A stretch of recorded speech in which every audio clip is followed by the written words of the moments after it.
ശ്രീ ദുർഗാ സപ്തശതീ ദേവീകവചം ശ്ലോകം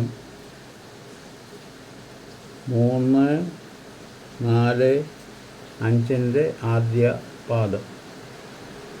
പ്രഥമം ശൈലപുത്രീ ച ദ്വിതീയം ബ്രഹ്മചാരിണീ തൃതീയം ചന്ദ്രഖണ്ഡേതി കൂഷ്മാണ്ഡേതി ചതുർത്ഥകം പഞ്ചമം സ്കന്ധമാദേതി ഷഷ്ടം കാത്യായനീതി ച സപ്തമം കാളരാത്രീതി മഹാഗൗരീതി ചാഷ്ടമം നവമം സിദ്ധിദാത്രീ ച നവദുർഗാ പ്രകീർത്തിതാം.